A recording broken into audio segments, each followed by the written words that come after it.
Shalom, hari ini saudaraku mari kita bersama-sama mengalami janji Tuhan di dalam kehidupan kita.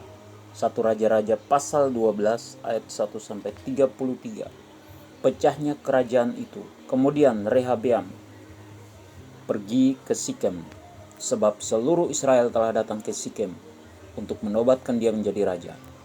Segera sesudah hal itu kedengaran kepada Yerobeam bin Nebat. Pada waktu itu dia masih ada di Mesir, sebab ia melarikan diri ke sana dari hadapan Raja Salomo. Maka kembalilah ia dari Mesir.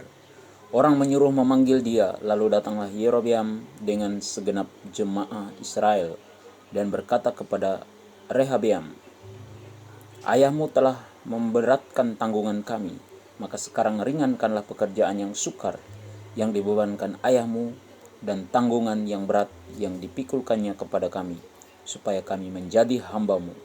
Tetapi ia menjawab mereka, "Pergilah sampai lusa, kemudian kembalilah kepadaku." Lalu pergilah rakyat itu. Sesudah itu Rehabeam meminta nasihat dari para tua-tua yang selama hidup Salomo mendampingi Salomo ayahnya. Katanya, "Apakah nasihatmu untuk menjawab rakyat itu?" Mereka berkata, "Jika hari ini engkau mau menjadi hamba rakyat, mau mengabdi kepada mereka dan menjawab mereka dengan kata-kata yang baik, maka mereka menjadi hamba-hambamu sepanjang waktu." Tetapi ia mengabaikan nasihat yang diberikan para tua-tua itu.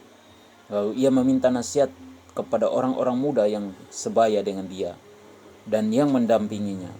Katanya kepada mereka, "Apakah nasihatmu supaya kita dapat menjawab rakyat yang mengatakan kepadaku, 'Ringankanlah tanggungan yang dipikulkan kepada kami oleh ayahmu'?" Lalu orang-orang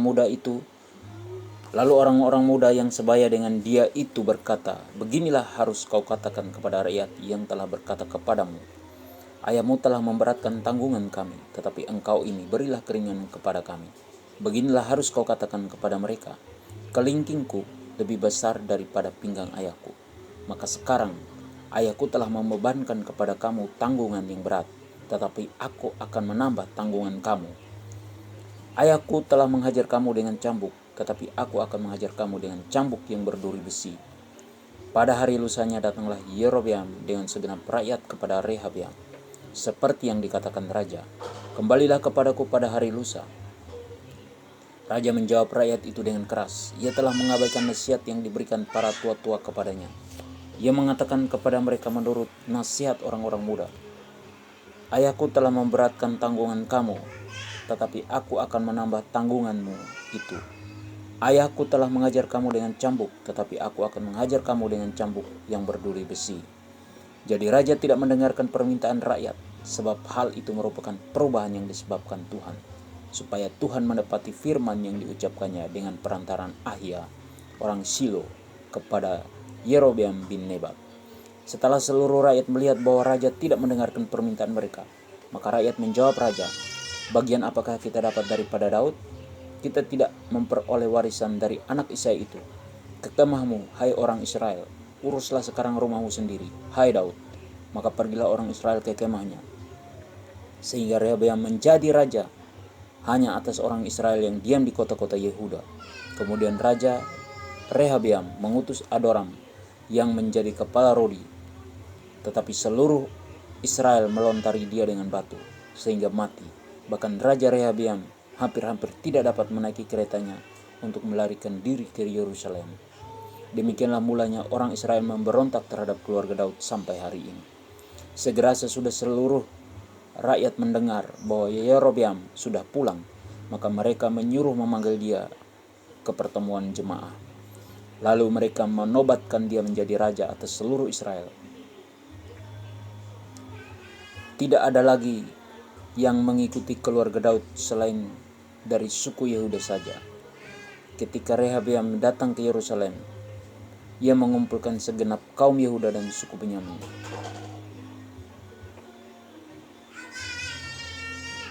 180.000 teruna yang sanggup berperang untuk memerangi kaum Israel dengan maksud mengembalikan kerajaan itu kepada Rehabeam, anak Salomo. Tetapi datanglah firman Allah kepada Semaya, abdi Allah, demikian, "Katakanlah kepada Rehabeam anak Salomo, raja Yehuda, dan kepada segenap kaum Yehuda, dan Benyamin, dan kepada selebihnya dari bangsa itu. Beginilah firman Tuhan, janganlah kamu maju dan janganlah kamu berperang melawan saudara-saudaramu orang Israel. Pulanglah masing-masing ke rumahnya, sebab akulah yang menyebabkan hal ini terjadi. Maka mereka mendengarkan firman Tuhan dan pergilah mereka pulang sesuai dengan firman Tuhan itu. Yerobeam memulai ibadah baru. Kemudian Yerobeam memperkuat Sikan di pegunungan Efraim, lalu diam di sana. Ia keluar dari sana lalu memperkuat Penuel.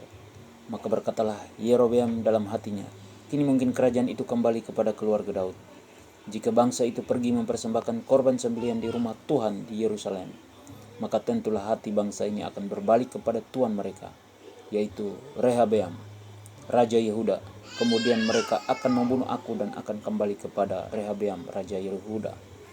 Sesudah menimbang-nimbang, maka raja membuat 2 anak lembu jantan dari emas, dan ia berkata kepada mereka, sudah cukup lamanya kamu pergi ke Yerusalem.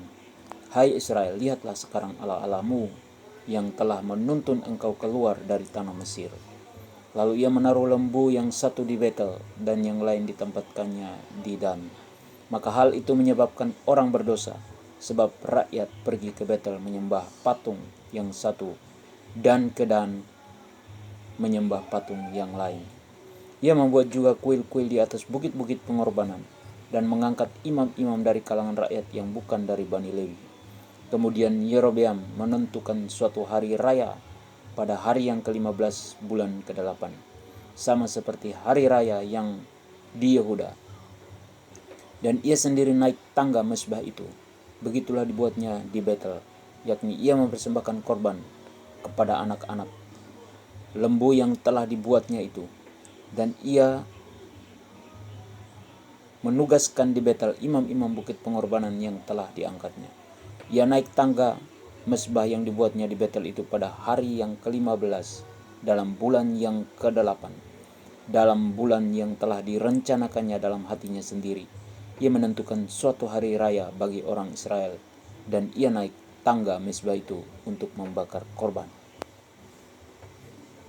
Perintah dari Tuhan supaya kita tidak menduakan Tuhan dengan menyembah berhala, dan kita juga harus mengandalkan Tuhan saja dalam setiap tindakan kita.